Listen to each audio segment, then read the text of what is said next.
Kota Baru di Pulau Gajah berhampiran dengan Pantai Sabak.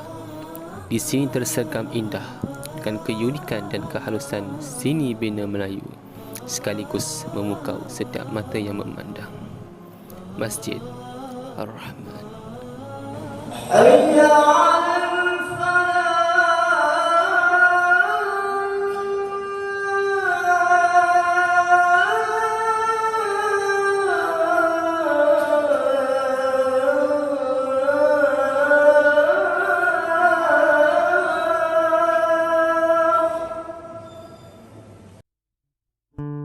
Ini adalah masjid asal bagi Masjid Ar-Rahman Pulau Gajah, yang mana ia menjadi masjid mukim bagi penduduk di sekitar sini. Tapi disebabkan keadaan masjid yang begitu sempit, tidak mampu untuk menampung jemaah yang begitu ramai hadir solat di sini, maka terbinalah Masjid Ar-Rahman. Setiap inci binaan Masjid Ar-Rahman menampilkan keunikan seni bina Islam dan Melayu. Ia turut menerapkan gabungan hiasan binaan dari 4 negara luar, iaitu Indonesia, Maghribi, Yaman dan Turki.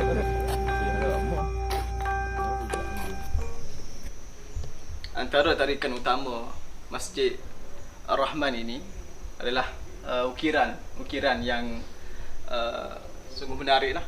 Antaranya pintu utama masjid ini diperbuat dan diimport daripada Maghribi. Kalau anda boleh lihat di sekitar dan di kelilingi masjid ini dipenuhi dengan ukiran-ukiran tulisan ayat Quran, nama-nama Allah dan sebagainya. Itu semua diimport satu-satu daripada Indonesia. Masjid ini juga ia mampu memuatkan kira-kira 1000 jemaah pada satu-satu masa. Apa yang menariknya, khidmat 10 pekerja dari Indonesia diguna pakai untuk menghasilkan lebih 90% ukiran tangan pada masjid. Separuh daripadanya ukiran ayat suci Al-Quran.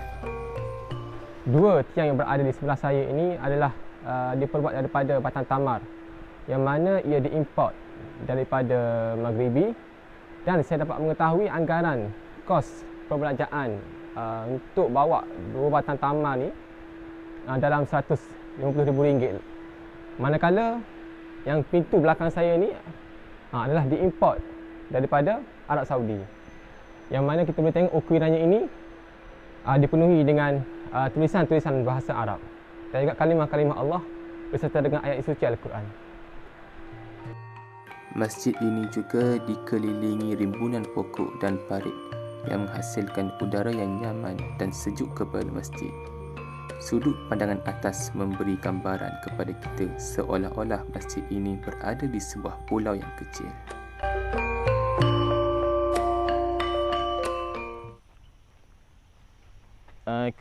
Keunikan masjid ini adalah terletak pada rimbunan pohon dan juga parit yang mengelilingi masjid ini, yang menambahkan lagi seri kepada panorama masjid ini.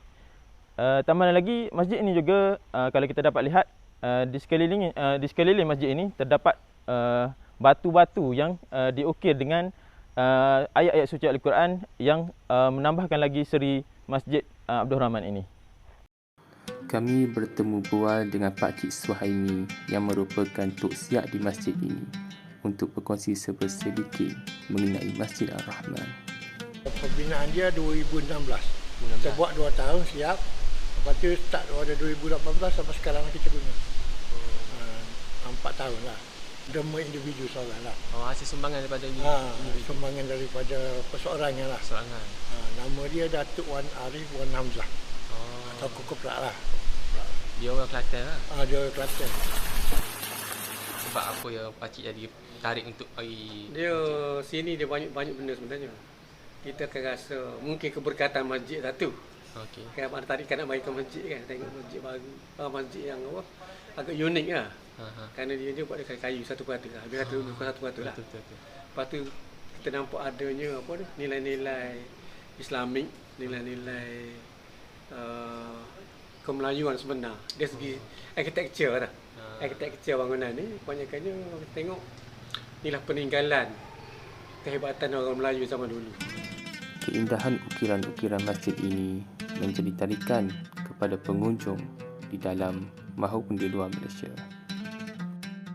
Rakan-rakan nak mari sini bawa mari. Maksudnya daripada Thailand mari. Oh, Thailand. Daripada Thailand mari. Dia dengar cerita kan tak pasal bawa. Ya.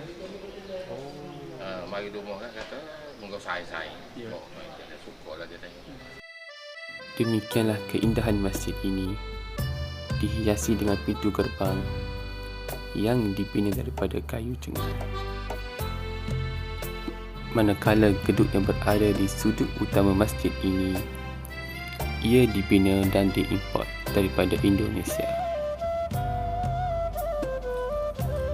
Paip yang berada di tempat mengambil wuduk, ia dibina 100% daripada tembaga dan diimport daripada Turki. Kos pembinaan masjid ini menelan hampir 6 juta ringgit. Semoga Allah merahmati penyumbang masjid ini.